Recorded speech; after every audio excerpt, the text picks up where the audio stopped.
Renaissance aza na posa akozala pe na posa kotikala na posa wana ya mayele makanisi ya mutu nyonso oyo akoki komema quelque chose pour que Renaissance ekende liboso.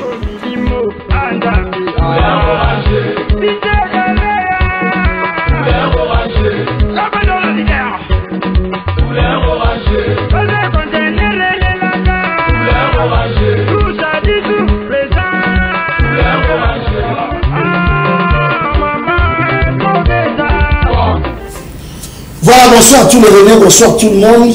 J'espère que vous avez bien. Et si nous avons besoin mis, tous les Renés, vous allez brancher chaque jeudi 20h juste sur votre chaîne FM Télévision Fondation Maloua TV pour la émission Nabino Fibo Nouvelle Vision. Fibo Nouvelle Vision, émission Nabino Oyo, bon message na Kolanda Auto Pesa Nabino actualité na temps réel si votre club chéri, le FC Renaissance du Congo.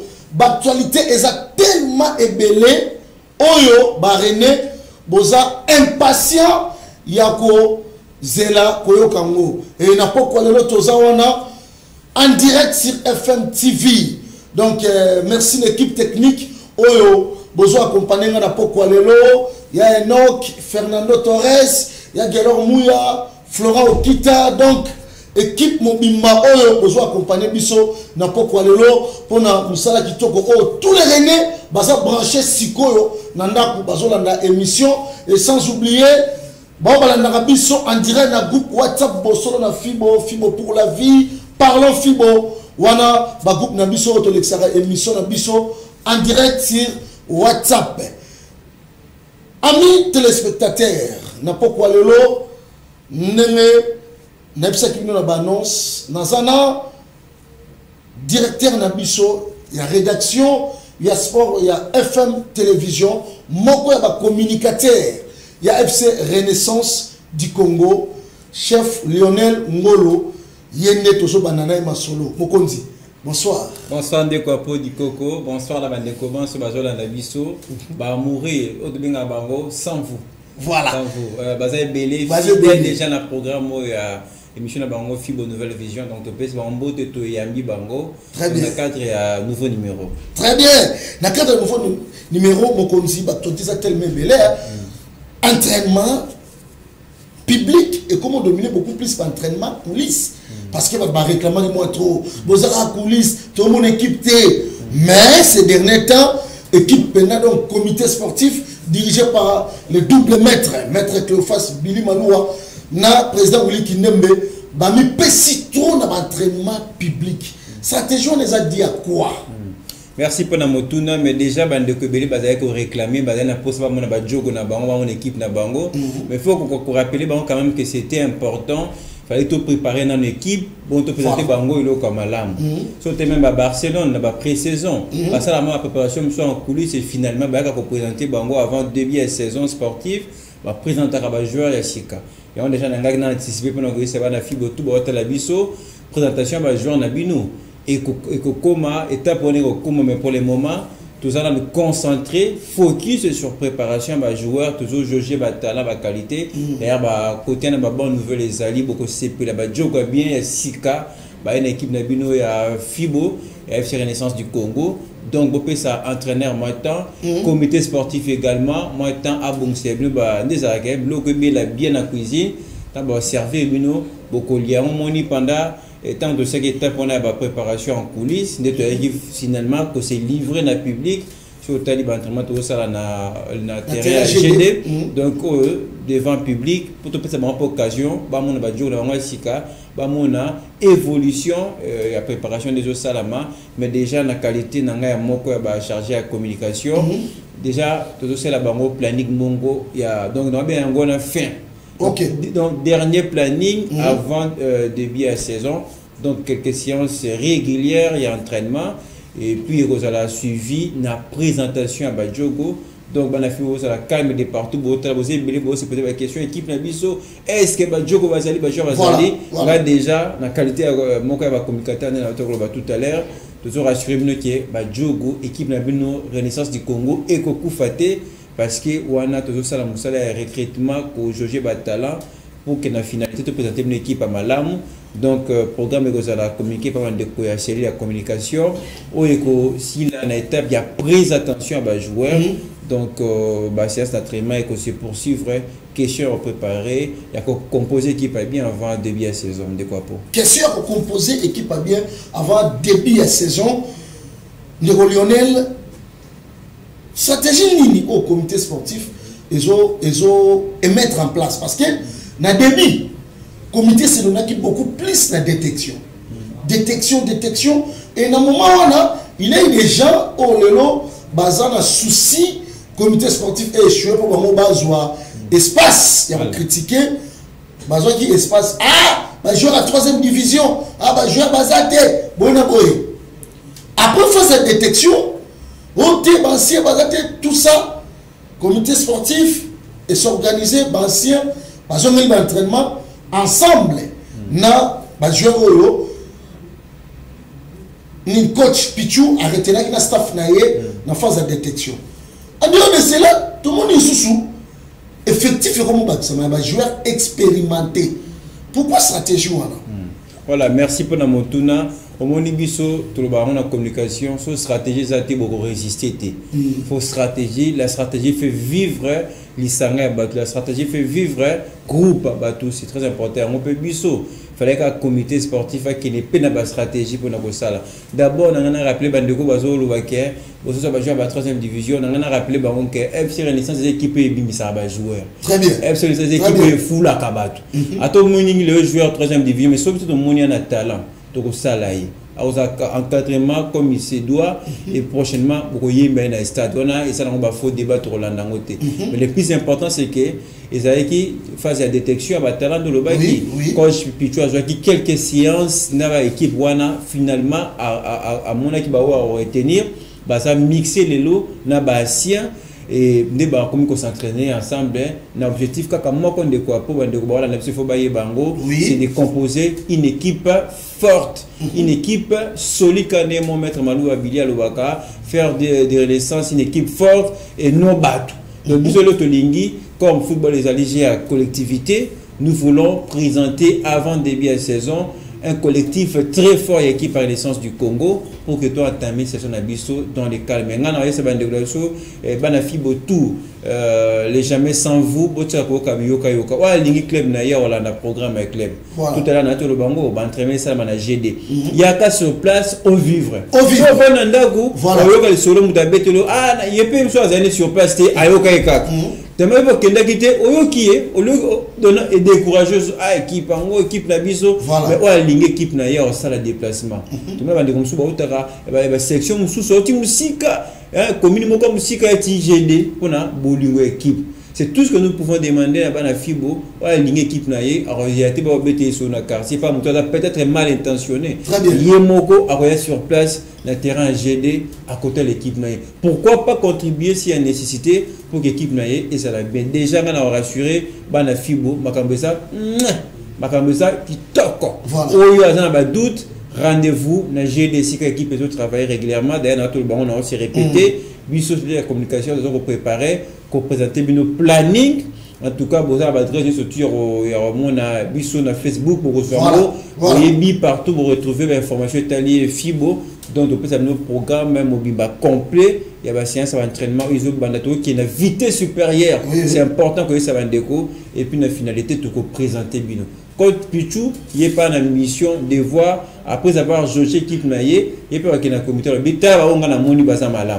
mais avec la complicité publique, parce qu'on doit bien un entraînement ouvert pour que le ça va venir. Et en fin de compte, avant ces bandas, tu peux présenter le joueur à Sika. Là, bah, sur Batikay, là, bah, surprise autour de pour eux, mais bien de quoi. Parce que les choses se préparent, stratégie. Stratégie, il y a quelqu'un mouya, bon c'est vraiment une image d'entraînement à GD, bon c'est vraiment une image d'entraînement à GD pour biso tolo ba sou mingité tolo ba sou mingité biso tolo biboé que les œuvres parlent au monde ba René Belé même ça va bino boza la calme tala l'aigle ne chasse pas les mouches ne le double maître lobaka boza la calme toke malembe et bon là qui mingi tozo mon équipe ya mwana GD nasi mututu o azo ya GD lelo azo bimana sati donc aza satisfait par rapport au travail oyo yé azo mona ezala confusion ezali même ndonga Lionel ba bazo ba distinguer te wapi ba ancien wa ba nouveau quand même côté de féliciter pe coach Pichu voilà en tout cas coup de chapeau na coach pas ça la musala ils m'ont lobby ba confondu parce que même bano baye lobby ce qui singa na benga ba bongo ba joko na biso ba grand star na biso lobby c'est parce que talent zali coach aza qui temps Hollande la moko et biso beto za kana te ko sa ba prestation ngana bo tanga ba komba yo ba ndongo lo biso bazali très bien oh ba mo Hollande la petit en tout cas ngana sa ba na fibo encore son akoki ko se répéter pour nga peut-être minute na ngande ko pour l'ingési défensif capes na ndeko prince or ke na muzindo pour makamba bien zoya et longa ko rassurer peut-être pour ko souci ba ndeka fibo wa lingue équipe arosila nanda côté ba ko yebisai ba les on dit wana wa lingue équipe na ye en foot de transport ngana mona ba nsu ba ka makolo même mon équipe na ye a confirmer sur la information à source parce que ba mal intentionné ba c'est belé fibo cette équipe est gangi sabato fibo cette équipe oyo et lobisa et ça là va plein alors équipe na so bolinge songa kaka na bolingo na bino so na pour équipe au y a entraînement encourager tika pour critiquer que na monsieur le côté critique positive pèse à la ranango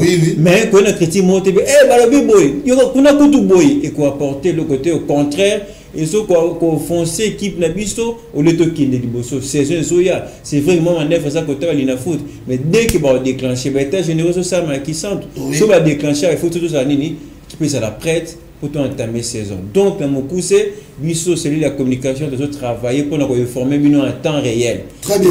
Beaucoup pour ça la confiance à 100% dans celui de la communication parce que ceux qui vident absence de communication, ils allaient, nous tous va interpréter autrement parce que communication et communiquer.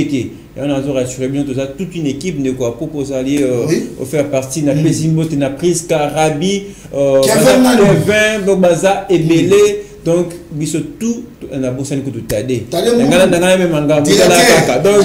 justement, donc, soutien et moko, mon compte à supporter, présent, vous dites qu'il y a eu un goyo.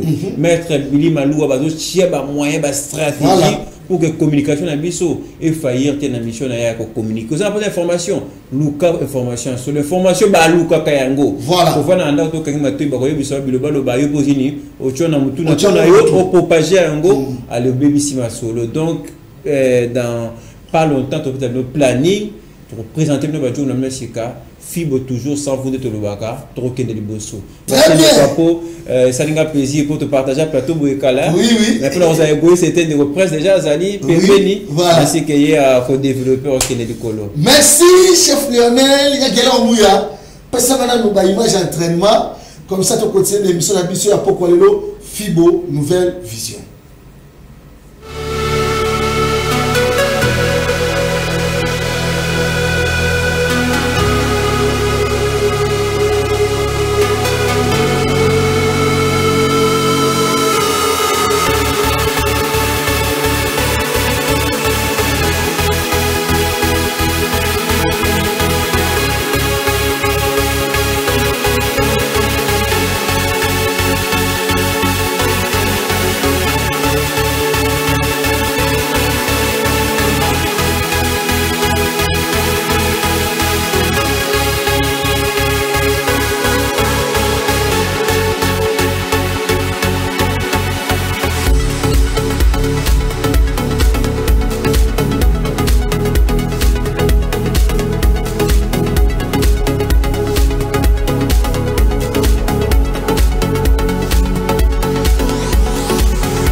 Kata Plateau na biso ya FM Télévision à travers notre émission Fibo Nouvelle Vision. Yannick Louké, Adem Bosso na Fibo, Pere Mabiala, parlons Fibo, Jeune Tumbu, Fibo pour la vie. J'espère que vous êtes belé.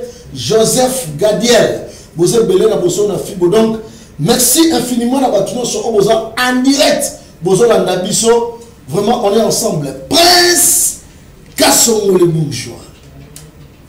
En forme? Oui, en force. Prince Kassongo? Oui. L'actualité est tellement belle. Oui, oui. Bilo vous avez l'actualité. Mais tout ça, tout ça rappelle. Ok. Oui, tout ça vraiment collé serré une équipe. Très bien. Équipe écoute qui centre lobby. Ozala qui se place. Prince Kassongo Ozala yona. Équipe écoute qui centre lobby. Au viva qui événement wala nene ni.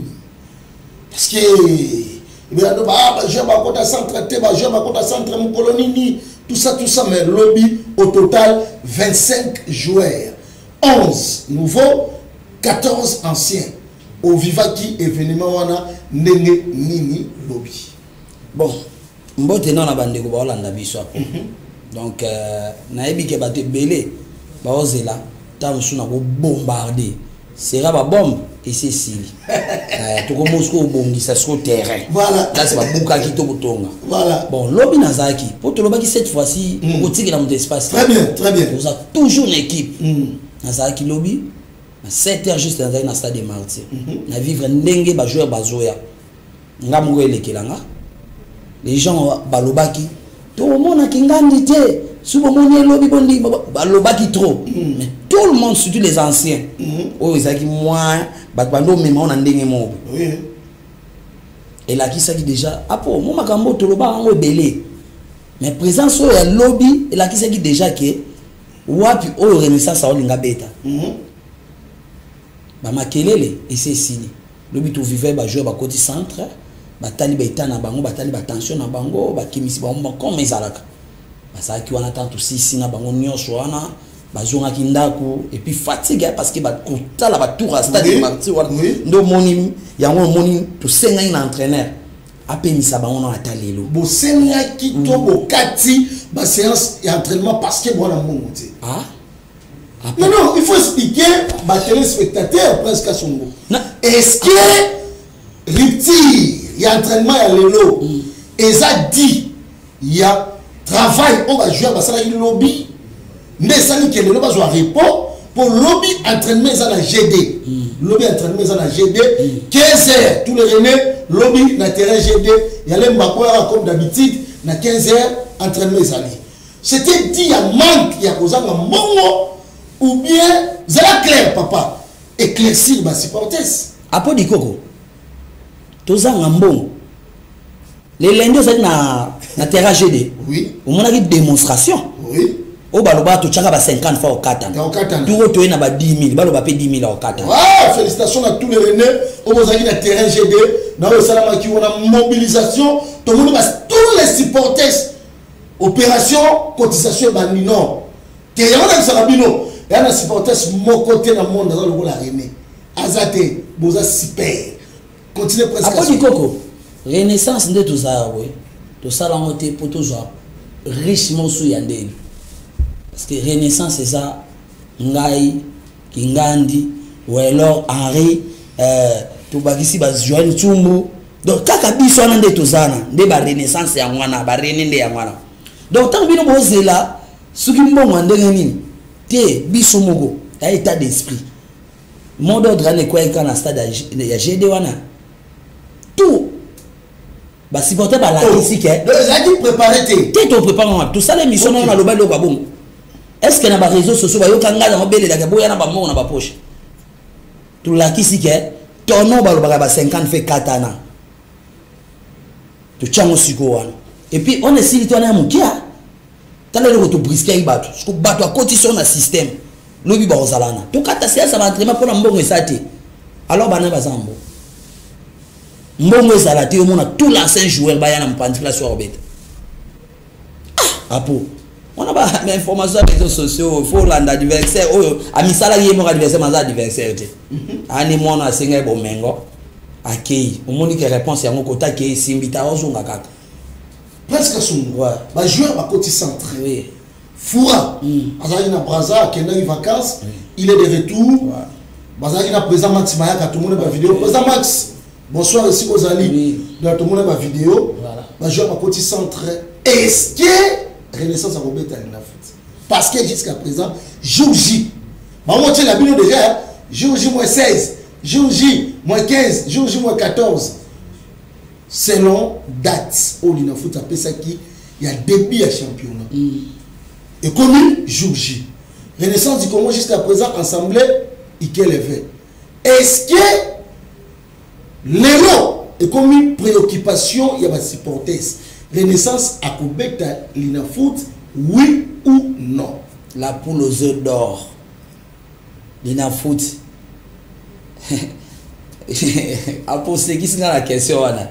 Oh, depuis 2016, Lina Foot, pas à Lina Foot, il faut Renaissance.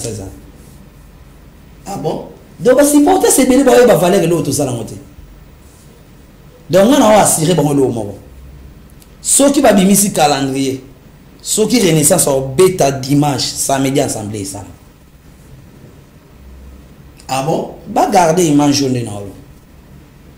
Ceux qui au bêta dimanche, samedi assemblée ça là. Mais presque souvent. Éclaircir dans le bien. Samedi assemblée au Salema. Est-ce que les comités sportifs, après l'élo, il a organisé ensemble? Est-ce que l'élo n'a niveau d'instance? Qu'est-ce qui se passe? Et c'est là où les soutient. Parce que les places sont qui bloquées. Ils ont des places où on pour comprendre où il y a ça qui est erreur. Ils ont bloqué sur Renaissance pour l'ensemble. Après du coco. C'est pas pour rien tout bandi d'entraînement. Donc ils ont des lots où les soutiens. René va gagner dans mon tour na bango. Ils ont des lots qui bloqué ensemble les soutiens. Mais très la jour la mer. Tu changes ma stratégie. C'est pour ça la forme. Renaissance société, tu Renaissance ASBL. Renaissance c'est ça encore. Il n'a foutu à traiter à na ASBL. Ah bon? Non, il sait que vous. Ah? Mais tant que l'équipe a bête dans statut société dans beaucoup. Toke matina ni na foutu total ka bête dans statut société. À ça la statut société mais kuna cha ASBL. Oh. Na foutu à traiter à ASBL. Ah pour moi mais c'est béni trop là la petite tongo. Nada moi rotondo et bien na ya arrête kala. Mais on a marambé belé on a le bi. Siko yo. Apo. Foko. Yo ka bona ye biso. Tamba mi pepo ya kana équipe. Place ngana kenda ke choix te. Po na kenda ngo bikendela te. Na sala ka analyse. Na tala raison yango yo. Et le monde en a clair. C'est l'instance qui a la possibilité d'organiser la Go. Renaissance Société, Renaissance ASBL. Éclaircir les téléspectateurs. René Obaza, beaucoup la cas, bien donné et long. Bangola. En direct. Papa Waroma. Papa Waroma, beaucoup la. Après, tu vois, il y a la pression beauté. Nabo sanité. Présent Claude Namatadi, René Amatadi. Naba Zikwa. Naba Ziko. Aïe. Pardon, hein. Oh, souhaite. Pesa tout le monde va me condoléances. Mon vieux Chora Moulumbo. Chora Moulumbo. Salama Kasi. Mes condoléances. Tous ensemble. Voilà. Tu auras assisté comme Dengue comme d'habitude. Après, du coco. Moutazana ba. Possibilité d'organiser à Go. Comité Tissiko. Oh, Nanto Bimisi a cicaté. Tout ça, les remises et reprisité. Comité aux signants, ils ont aspect de la société. Bilo ils ont simple, bon, ils ont tout expliqué sous banane. Toujours créer tout bando comme tableau tout bando comme société. Et ça c'est na comme société. T'as un projet société maintenant à commander. Ah. Na biso. Na bateau de téléchargement. Na bateau basala qui derrière. Ba on nyonso ba ko zonga na nzela. Ke biso to kana asbel. Preuve ani na ko yebiso lelo ba document nyonso ezaki ba kotsa ba bimisa ba ko na asbel et non en société. Oh, tika bon. Oh, apo.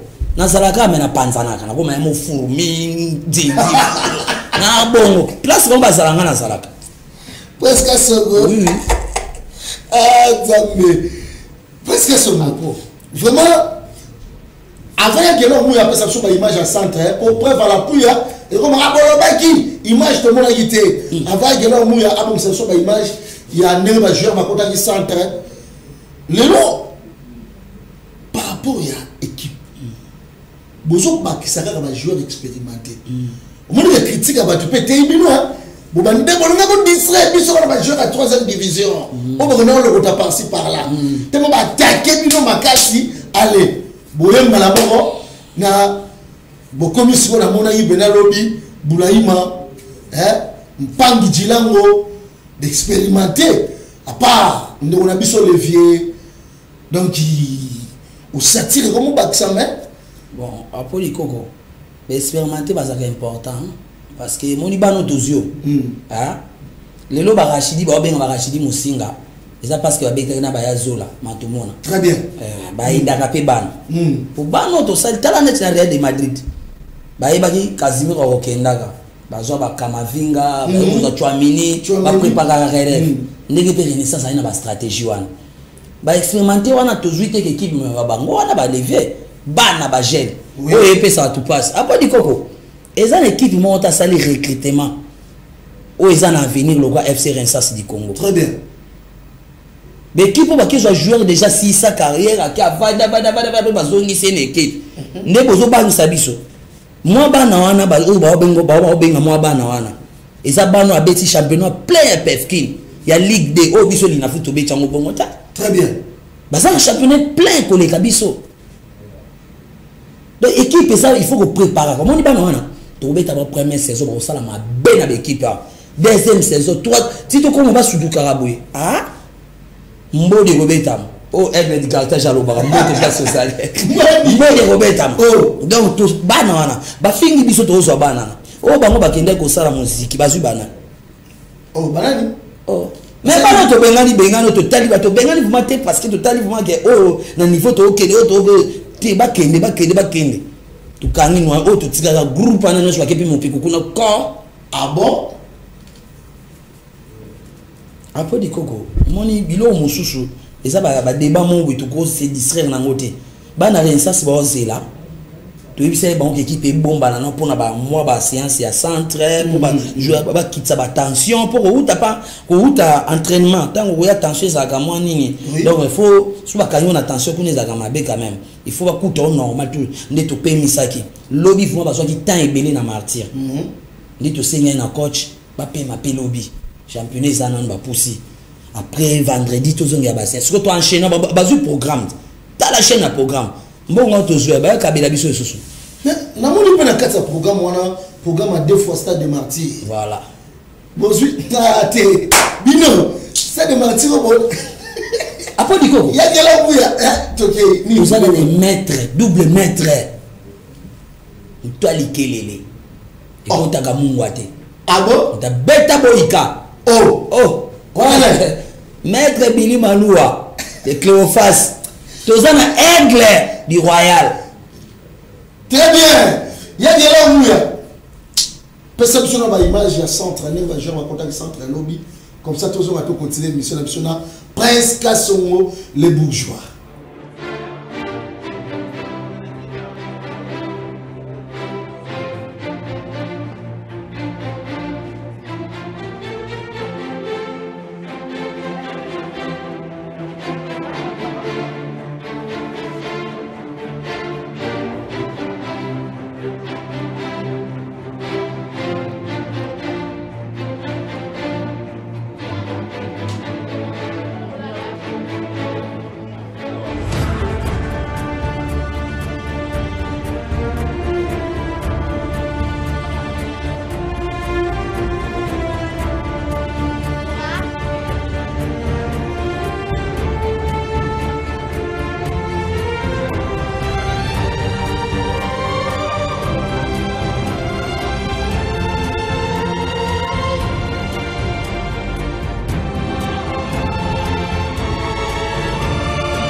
si on a votre intégralité à image, il y a un joueur qui centre lobby dans le stade de Martyrs.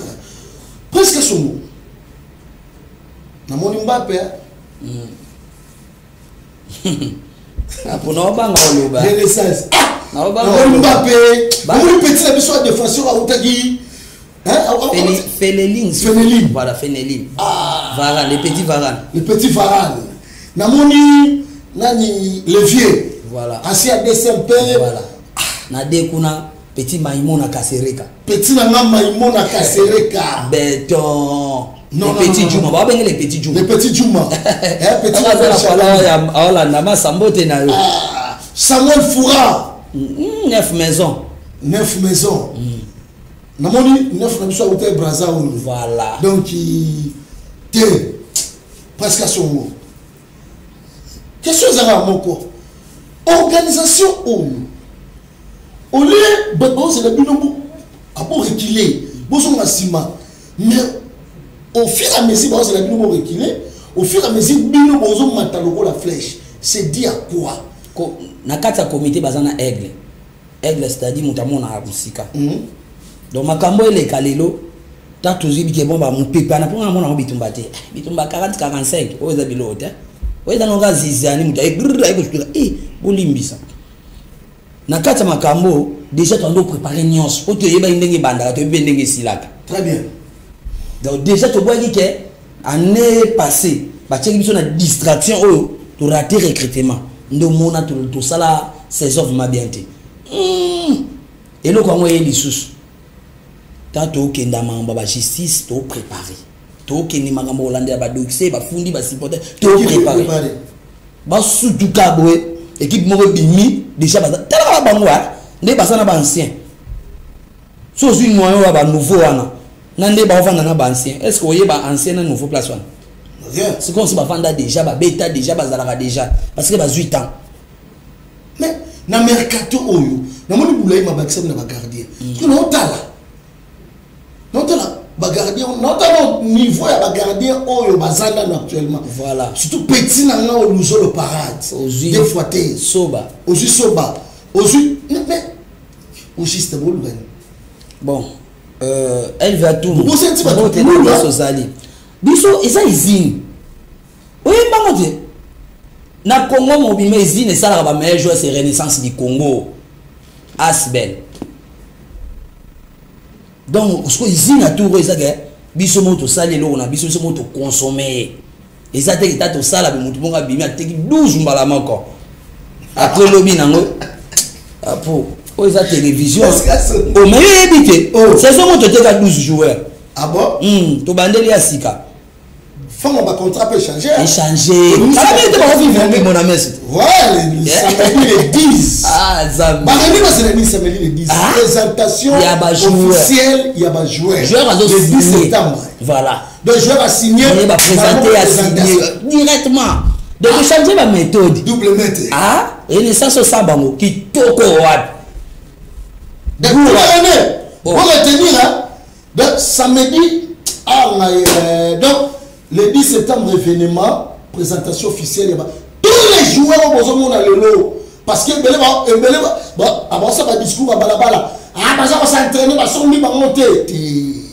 boza la calme mais ça dit bino bozu devoir devoir nos amis bo changer la discours moi ne bokenango bokande bo changer la discours devoir on passer presque à son après du coco après 7 ans d'esclavagisme ba René ba libération na Monsiko et puis tout le monde moi belé presque à son na ba couloir na couloir à double mètre wana na couloir wana donc na okisa moi na yoki kaka ba partenaire ba sponsor ba zo bunda déjà et le réseau l'équipe ça va tout mabumu yango wana réseaux sociaux zika to bami ba moko nan betika kia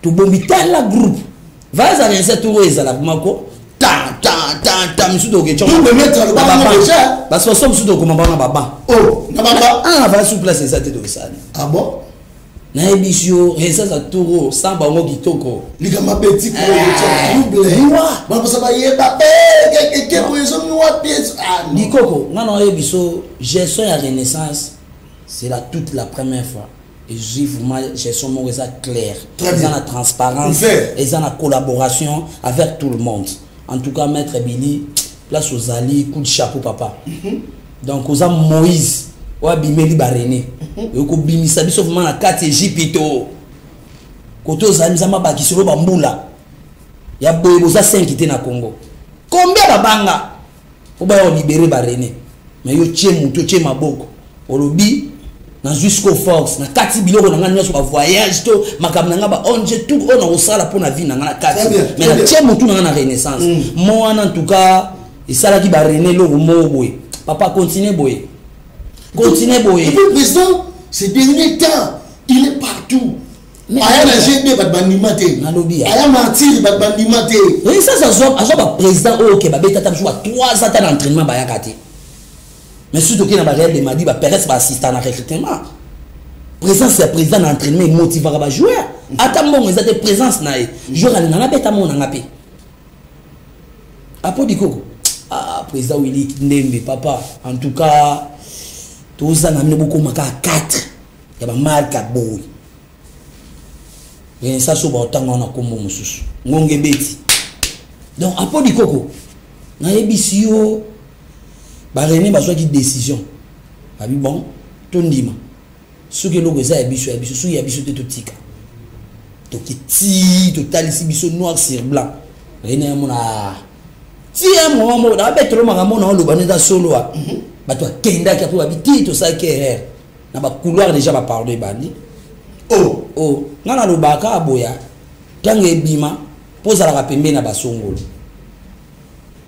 baba to kolimbisa bino na komba asbel presque asongolo to kolimbisa bino na komba asbel presque to kolimbisa bino mais to yebisiko bino maître Billy coup de chapeau papa nanga kindembe place aux ali coup de chapeau tous les présidents sectionnaires surtout bango coup de chapeau na bino na bitumba oyo to bandiango tito keto tete ba chaîne le ba welo ozu ba ri ozu ba chaîne le ba Rodriguez wana na Poutine ba Yannick Luke oyo ba Patrick Senda oui Patrick Senda voilà donc ozu ba tout le la groupe les boucliers tout ça na ba Florent et puis tout ça na ba papa John Kadima ba wata président wata ba papa nanga Gaïta au moins vraiment que bato alobi te to tika ça c'est qui était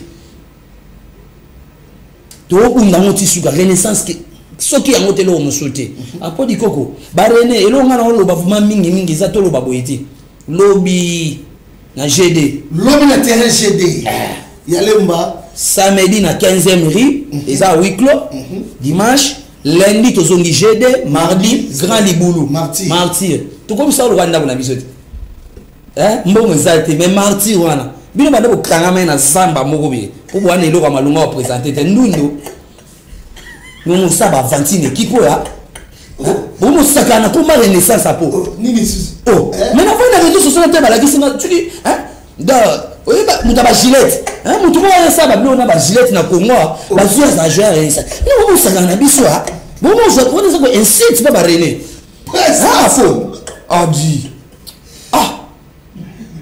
et ça va pour ça le gars battu Amboun ou bien je sais pas pour ça jouer mon à Brazzaville on il a fait déjà 5e meilleur championnat d'Afrique OK ce joueur à Brazzaville tu éviter sur pendant 4e kuna il y a ça je n'a ça sur pas distraction té il y a mission maintenant pas moussa salité bon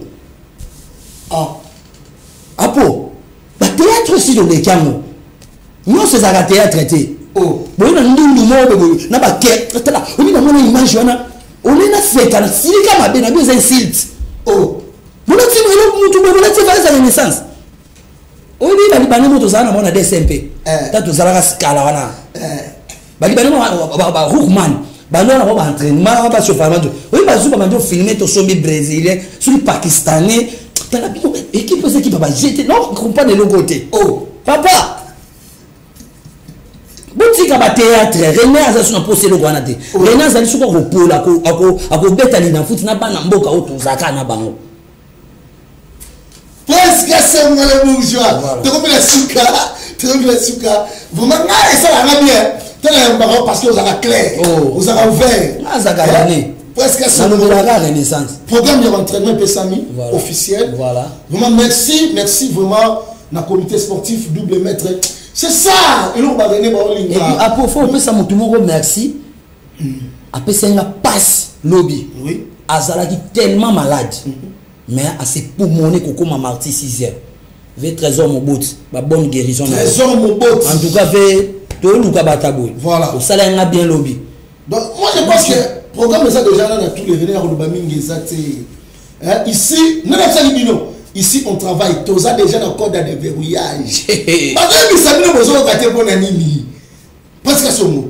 Ilobasuka et ça aussi c'est à Makambo nous sur lobby na GD tous allez belé motiver moninga na loba da Makambo zonga pa na biso moko ba koloba ba zuba na bango donc boye belé en tout cas na ko pesa bato mbote pas de problème. Bonsoir na maman Elva Toumo Brian Kasso voilà au mona qui na entraînement dimanche voilà Prince Sylvia Grâce Kimoni Bénédicte Mikulu Kasere Kamaimona Yabade donc bambote na pesi na batu nyonso ana papa junior to bunda pour équipe to bunda vraiment pour équipe bande nyonso ya bosolo parlant na pesi minono na sepelia ndeko mo boye merci de MLC bidwaya bazue mais c'est une équipe mo boye en tout cas merci na bino na obo nu kila biso pour équipe merci vraiment ba coup de chapeau na bino Nzamba otala makambo.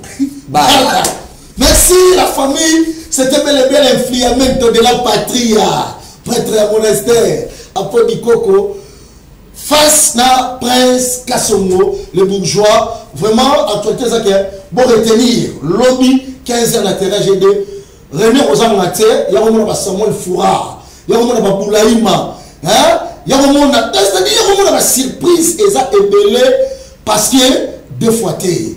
Pour l'ensemble, quand on est après ça, vous allez calme. Et très bien, elle n'a jour. Et pour merci à Enoch. Merci à Fernando Torres. Équipe non seul Guélo Mouya. Flora Okita. Donc, capitaine de l'équipe. Donc, vraiment merci. Te coûtez prochainement. Les samedis, aux alentours de 17h.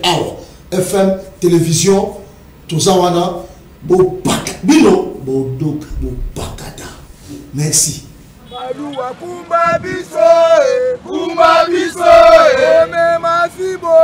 mema fibo ezobika pona yo malua ezobika pona yo malua ale chamo pepe o malua mema fibo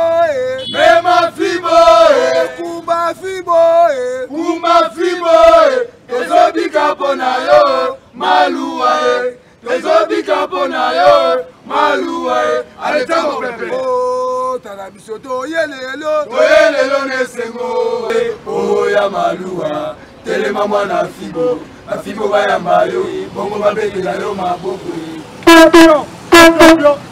merci mingi papa wenda jitempoli simba bana